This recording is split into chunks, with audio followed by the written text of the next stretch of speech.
এটা হচ্ছে আমাদের তো বিক্রি করে দিয়েছে একবারে, মানে ওদের বাসা থেকে আমাকে রাতে 9টার দিকে নিয়ে গেছে, এক পাহাড়ে নিয়ে গেছে জঙ্গলে। কিভাবে গেছে আমি জানি না, কিন্তু ওরা আমাকে নিয়ে গেছে। নিয়ে যাওয়ার পরে ওখানে আমরা খাবার দিতে পারতো না, পানি পাইতাম না, অনেক লোকজন। কক্সবাজারের টেকনাফের বাহারছড়ার গহীন পাহাড়ে মানব পাচারের ডেরায় বন্দী থাকা নারী ও শিশুসহ ৪৪ জনকে উদ্ধার করেছে কোস্টগার্ড। উদ্ধার হওয়া ভুক্তভোগীদের মধ্যে ৩ জন বাংলাদেশি ও ৪১ জন রোহিঙ্গা নারী, শিশু ও পুরুষ রয়েছে। এর মধ্যে ২৯ জন নারী ও ১২ জন শিশু। তবে এই অভিযানে কোনো পাচারকারীকে আটক করা সম্ভব হয়নি। ২৪ অক্টোবর বিকেল ৩টায় কোস্টগার্ডের টেকনাফ বিসিজি স্টেশন মিলনায়তনে এক সংবাদ ব্রিফিংয়ে লেফটেন্যান্ট কমান্ডার সালাউদ্দিন রশিদ তানভীর এ তথ্য নিশ্চিত করেন। বিপুল সংখ্যক ব্যক্তিকে টেকনাফের বাহারছড়া পাহাড়ি এলাকায় বন্দী করে রাখা হয়েছে। প্রাপ্ত তথ্যের ভিত্তিতে আজ ২৪ অক্টোবর ২০২৫ তারিখ শুক্রবার মধ্যরাত ২টা হতে সকাল ৭টা পর্যন্ত বাংলাদেশ কোস্টগার্ড উপকূল এলাকায় একটি বিশেষ অভিযান পরিচালনা করে। অভিযান চলাকালে কোস্টগার্ড সদস্যরা উক্ত পাহাড়ের চূড়ায় পাচারকারীদের গোপন আস্তানা হতে পাচারের উদ্দেশ্যে বন্দী থাকা নারী ও শিশু সহ ৪৪ জন ব্যক্তিকে উদ্ধার করে। উদ্ধারকারীদের জিজ্ঞাসাবাদে জানা যায়, কয়েকটি সংঘবদ্ধ পাচারকারী চক্র বিদেশে উচ্চ বেতনের চাকরি, সুবিধাজনক কর্মসংস্থান, উন্নত জীবনযাপনের স্বপ্ন, অল্প খরচে বিদেশ যাত্রা এবং বিনা অর্থে প্রেরণ করে পরবর্তীতে কর্মস্থলে কাজের মাধ্যমে খরচ পরিশোধনের সুযোগের প্রলোভন দেখিয়ে টেকনাফ সহ দেশের বিভিন্ন এলাকা থেকে বাংলাদেশি ও রোহিঙ্গা নাগরিকদের মালয়েশিয়ায় গমনে উদ্বুদ্ধ করে টেকনাফের গহীন পাহাড়ে গোপন আস্তানায় জিম্মি করে রেখেছে। পরবর্তীতে পাচারকারীরা তাদের সুবিধাজনক সময়ে মেরিন ড্রাইভ সংলগ্ন উপকূল হতে বোট যোগে মালয়েশিয়ায় পাচার করার পরিকল্পনা করছিল। তারা আরও জানায় যে পাচারকারীরা তাদের আটকে রেখে নির্যাতনের মাধ্যমে মুক্তিপণ আদায় করার চেষ্টা করছিল। অভিযান চলাকালীন কোস্টগার্ডের উপস্থিতি টের পেয়ে পাচারকারীরা পালিয়ে যাওয়ায় কাউকে আটক করা সম্ভব হয়নি। মানব পাচার রোধে বাংলাদেশ কোস্টগার্ড ভবিষ্যতে এ ধরনের অভিযান অব্যাহত রাখবে। ধন্যবাদ। গোয়েন্দা সূত্রে জানা যায়, সাগরপথে মালয়েশিয়া পাচারের উদ্দেশ্যে নারী ও শিশুসহ বিপুল সংখ্যক ব্যক্তিকে টেকনাফের বাহারছড়ার পিনিস ভাঙ্গা পাহাড়ি এলাকায় বন্দী করে রাখা হয়েছে। ওই তথ্যের ভিত্তিতে রাত ২টা থেকে সকাল ৭টা পর্যন্ত বাংলাদেশ কোস্টগার্ড উক্ত এলাকায় বিশেষ অভিযান পরিচালনা করে। অভিযান চলাকালে কোস্টগার্ড সদস্যরা উক্ত পাহাড়ের চূড়ায় পাচারকারীদের গোপন আস্তানা হতে পাচারের উদ্দেশ্যে বন্দী থাকা নারী ও শিশুসহ ৪৪ জন ব্যক্তিকে উদ্ধার করে। উদ্ধারকারীদের জিজ্ঞাসাবাদে জানা যায়,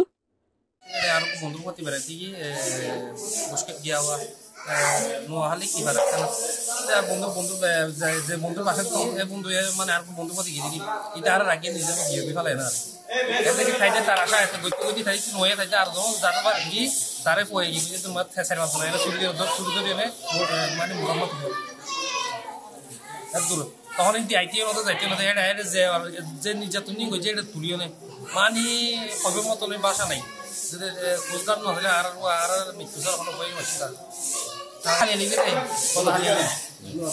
কয়েকটি সংঘবদ্ধ পাচারকারী চক্র বিদেশে উচ্চ বেতনের চাকরি, সুবিধাজনক কর্মসংস্থান, উন্নত জীবনযাপনের স্বপ্ন, অল্প খরচে বিদেশ যাত্রা এবং পরবর্তীতে কর্মস্থলে কাজের মাধ্যমে খরচ পরিশোধের সুযোগের প্রলোভন দেখিয়ে টেকনাফ সহ দেশের বিভিন্ন এলাকা থেকে বাংলাদেশি ও রোহিঙ্গা নাগরিকদের মালয়েশিয়ায় গমনে উদ্বুদ্ধ করে টেকনাফের গহীন পাহাড়ে গোপন আস্তানায় জিম্মি করে রেখেছিল। পরবর্তীতে পাচারকারীরা তাদের সুবিধাজনক সময়ে মেরিন ড্রাইভ সংলগ্ন উপকূল হতে বোট যোগে মালয়েশিয়ায় পাচার করার পরিকল্পনা করে। তারা আরও জানায় যে পাচারকারীরা তাদের আটকে রেখে নির্যাতনের মাধ্যমে মুক্তিপণ আদায় করার চেষ্টা করছিল। আমার নাম হচ্ছে কামাল, আমি টানাউকিয়া জালিয়াপাড়া ইউনিয়ন ৪ নম্বর শাখা ৪ নম্বর ওয়ার্ড। আমার নাম হচ্ছে কামাল। হ্যাঁ, সরি, আমি একজন সুপারি ব্যবসায়ী, আপনারা সবাই জানেন। নোয়াখালীর একটা বয়স্ক লোক ৪০-৪৫ বয়স্ক হবে, সে আমাকে বলতেছে, ভাই আমি তো আপনাকে আরো ২-১ বছর দেখছি, কেন আপনার সুপারি কিনা দেখছি, আপনি তো মনে হয় সোনারপাড়ার লোক, আপনি হয়তো আমাকে চেনেন না, আমি আপনাকে চিনি। তখন আমি বিকাল ৪টার দিকে ওনার সাথে যাই, এই বুড়ো বয়স্ক লোকের দিকে যাই, সাথে যাই। যাওয়ার পরে আমি টেকনাফ বাজার অলরেডি ফেলে চলে গেছি। ওনার নাকি একটা বাগিনা উঠবে গাড়িতে, বাগিনা আসো তুমি এখানে, গাড়ি আসছি মানে ওনাকে, উনিও ওখানে যাবে। তখন ওরা দুজন উঠছে, সামনে উঠছে, ওটার পরে একটা গেছে, চটচট করে তারা পিছনে চলে আসলো চিনছি। ওরা এভাবে ধরে ফেলছে, এই যে এভাবে এভাবে ধরছে, বলতেছে কিছু বলবি একবার জবাব করে দেবো, ডাইরেক্ট একবারে, কোনো কথা নেই। ওই বস্কের ওটার সামনে চলে গেছে ওরা দুজন আমার এখানে। তখন আমি বলতেছি ভাই আমার যে কিছু তোমরা নিতে পারো, আমাকে জবাই করিয়েন না।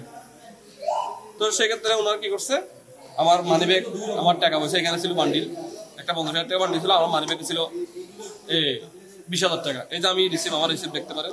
তো আমাকে ওখানে নিয়ে গেলো এক ঘরের মধ্যে। তখন তো আমাকে বলছে একদম লড়বি না, যদি কি আমার সময় লড়স তরস, তাহলে তোরা এই যে এখানে ধরছি।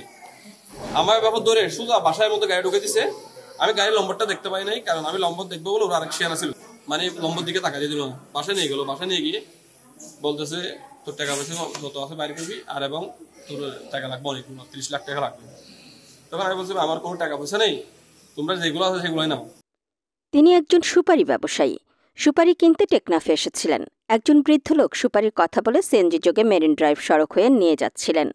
হঠাৎ কয়েকজন ব্যক্তি অপর সিএনজি যোগে এসে গতিরোধ করে চোখ বেঁধে নিয়ে যায়। পরে তিনি দেখেন গহীন পাহাড়ে হাত পা বেঁধে মালয়েশিয়া পাচারের কথা বলে মুক্তিপণ দাবি করে তারা।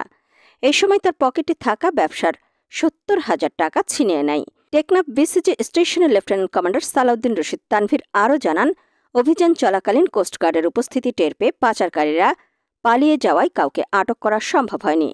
তাদের আটক করতে কোস্টগার্ডের গোয়েন্দা নজরদারি ও অভিযান চলমান রয়েছে। মানব পাচার রোধে বাংলাদেশ কোস্টগার্ড ভবিষ্যতেও এ ধরনের অভিযান অব্যাহত রাখবে।